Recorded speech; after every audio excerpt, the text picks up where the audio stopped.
My name is Catherine Bowden, and today I am here to offer my conflict management services to both organizations present. My overall goal for today is for both organizations to understand the conflict that is surfaced, identify underlying mutual interests of both groups, as well as formulate the best possible way to resolve the conflict. The conflict we are faced with today is one that started many years ago in 1899 with the formation of FC Barcelona, a football club. From the end of the Spanish Civil War in 1939, FC Barcelona has become a focal point for Catalan culture and people. With the victory of the Nationalists in the Spanish Civil War, much of Catalonia's identity was stripped away under the rule of General Franco for its threat to his dictatorship. A once autonomous culture soon became suppressed as they were no longer allowed to speak their own language, hang their flag, or show any form of nationalism. During this time of change, FC Barcelona and football itself became a way for the people of Catalonia to express their culture and political views in defiance of what they were being told to do, causing FC Barcelona to living up to be more than a club. Although Franco has passed away, there is still growing resentment towards Spain and Catalonia, as Catalonia is still fighting for its independence. With the declaring of certain aspects of the 1978 Statute of Autonomy as unconstitutional in 2010, and that Spanish government is taking more taxes from Catalonia, Catalonians are beginning to form independent protests and referendums. As he's trying to adjust to the wants of his citizens, Catalonian president has issued an independence referendum, which soon led to the Spanish government to become more involved in Catalonian government and its officers. La Liga is a Spanish football league consisting of 20 teams. With the recent crisis of Catalonia wanting its independence, Javier Tebas, La Liga's president, has stated that if Catalonia becomes independent, they will be removed from the league, as it goes against Spain. Without La Liga, FC Barcelona would be forced to search for another top-notch league in order to keep its players. Although La Liga is standing firm in its statement against FC Barcelona, they also know that without FC Barcelona, the league would suffer greatly in various commercial aspects.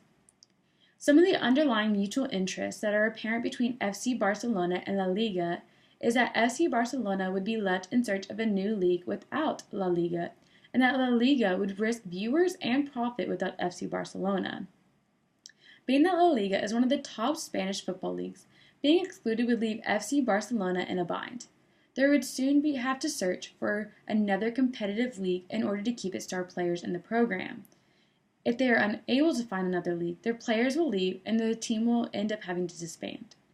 In a different perspective, La Liga needs FC Barcelona to remain in their league due to the viewers and profits that come along with the popular rivalry between FC Barcelona and Real Madrid, also known as La Clásico.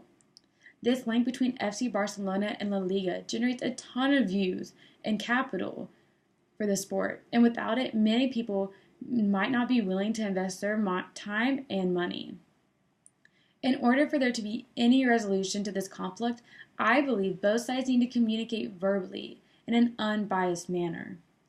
Although FC Barcelona stands behind its people and wants the independence, and La Liga sides with Spain, both parties should realize that this conflict will cause immense consequences to their own organizations. In order to communicate effectively, both sides need to be able to enter the discussion with their political views set aside. Although this might be difficult, it will result in both parties getting the best outcome possible. I believe that both organizations should meet in a neutral location. By eliminating as much undesired bias as possible, both parties will be able to focus on the most important matters at hand for their futures. Once both parties have established this unbiased atmosphere, I believe that the entity should be prepared to ask, answer, and listen to questions of the other. Key things such as needs and wants might be established, and if one party is distracted, the conflict may never fully be resolved. If discussion ultimately becomes heated, I believe that the reframing technique might be beneficial, as it will help create a new perspective for both sides, which in turn can lead to further progression towards a solution.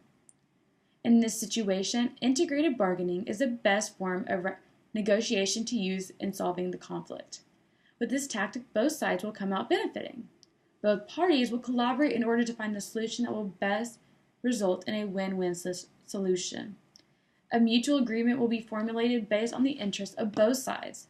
This form of negotiation is more attractive in this situation and comparative to distributive bargaining due to the fact that distributive bargaining results in a win for one side and a loss of the other. One party might feel as if they are being undervalued or taken advantage of, which in the end can lead to more conflict. Regardless of the form of negotiation, though, both parties will need to manage various factors and barriers in order to resolve their conflict as a whole. Both parties need to recognize that one is not above the other and that both deserve to be heard.